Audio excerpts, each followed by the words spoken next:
Mnohí sa nás pýtate zaujímavé otázky k zálohovému systému.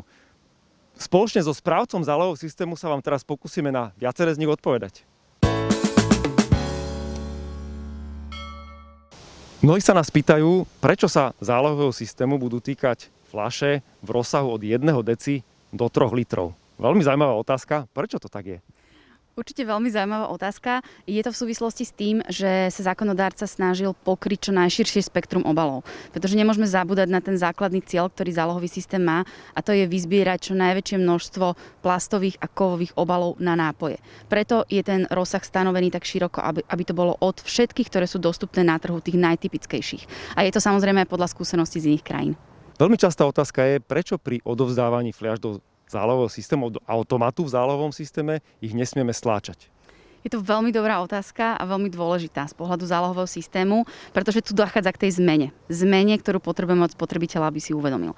A to je, že ak vrátim zálohovaný obal, ktorý má označenie Z v recyklačných šípkach a čitateľný EAN, tak ho vie ten systém rozoznať, že tento obal bol registrovaný v systéme a za tento obal môže vyplatiť 15 centov. Je to dôležité z hľadiska ochrany systému, aby nedochádzalo k podvodom.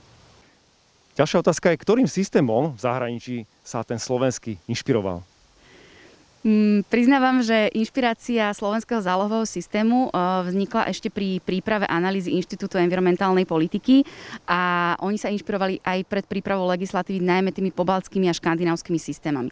Tie pobaltské sú mladé, sú nové a naozaj aj nám príbuzné v mnohých veciach, takže o tých sme sa učili. Sú to systémy, ktoré sú centralizované, ktoré riadia spoločne výrobcovia s obchodníkmi, čiže tie povinné osoby, ktoré sa kontrolujú a im vyplývajú zo systému povinnosti, takže oni ho spolu spravujú. Sú to systémy, ktoré dosahujú naozaj vysokú mieru návratnosti, sú transparentné a majú vysokú dôveru spotrebiteľov. Takže sú to systémy ako Litva, Estónsko, ale aj Švédsko a Dánsko. Snažili sme sa naozaj si prejsť takmer všetky krajiny, ktoré v Európe zálohujú, aby sme si povyberali tie nuancy, ktoré vieme potom aplikovať na potreby lokálneho trhu.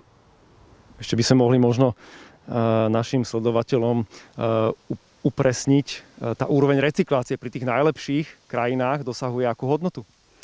No, miera vyzbierania týchto zálohovaných obalov a teda aj následne recyklácie je v prevažnej väčšine systémov nad 90%. My sme si dali veľmi ambiciózny cieľ, aj keď spúšťame zálohový systém v relatívne krátkom čase na Slovensku, ale budeme veľmi radi, ak sa nám podarí vyzbierať 90% všetkých PET fľaš a plechoviek uvedených na trh do roku 2025.